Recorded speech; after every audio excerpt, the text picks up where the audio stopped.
Hai Ranas. So, Nas nak share kali ni dengan korang iaitu persediaan kalau nak berlari 50 kilometer. So, Nas dah pernah berlari 50 km setakat ni.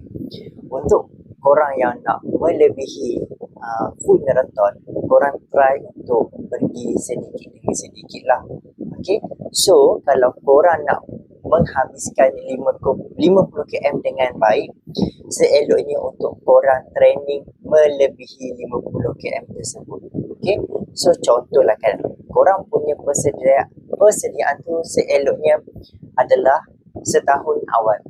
Maksudnya lah kan, kalau event tu pada bulan 8 tahun ini, maksudnya bulan 8 tahun lepas korang dah training dah untuk korang punya ultra marathon lah. So ultra marathon ni yang macam mana Nas? Okay, kalau korang baru nak mula berlari, ultra marathon adalah jarak yang melebihi 42 km dan ke atas. Okay, so kalau dah lebih 42 tu dah kira ultra marathon je lah.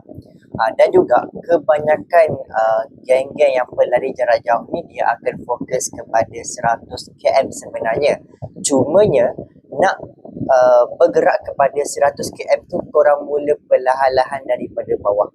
Okay, dan juga korang cuba untuk cari event yang paling easy dahulu. Maksudnya macam mana? Kalau korang tengok dalam korang punya social media ataupun korang punya dekat anything tempat carian, korang cuba buat penilaian antara beberapa pilihan tu, yang mana yang paling mudah sebagai seorang yang baru nak mula berlari melebihi full marathon. Sebab korang kena faham, bila dah lari jarak jauh ni, maksudnya 1, 42 dan ke atas ni, dia dah tak bukanlah semata-mata fizikal sahaja. Korang punya mental juga, korang nak macam mana dan bla bla bla.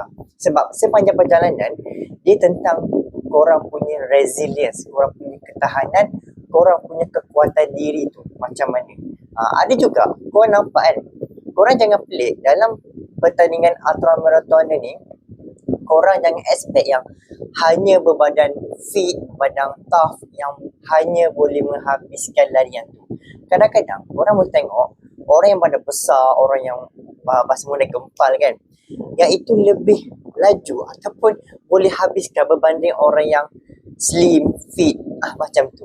Sebab dunia larian jarak jauh ni dia agak, bagi Nas, dia agak pelik. Dia agak special sikit. Dia tak boleh korang nak pukul rata.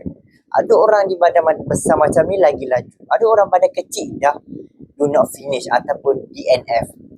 So, kalau korang tak boleh nak buat kesimpulan awal kepada mana-mana pelari yang berlari masuk ultra marathon. So, korang nak berlari 50 km, sangat-sangat digalakkan kalau korang nak buat untuk diri korang. Dan juga yang penting, bila korang nak berlari jarak jauh ni, ramai yang Nas pandang, Nas perasan lah, ada orang dia nak buat untuk membuktikan diri kuat. Okay, sebab ramai orang dia akan kalah bila nak membuktikan, dia nak menunjuk-nunjuk kepada orang luar yang bahawasanya dia ni hebat. Kalau korang buat untuk orang, sebenarnya korang sendiri akan rasa kosong. Korang dapat medal, korang dapat habiskan, tetapi korang tak bangga dengan diri korang. Sebab tu, bagi Nas, korang jangan terlalu rush lah untuk apa-apa korang punya progress. Korang still training.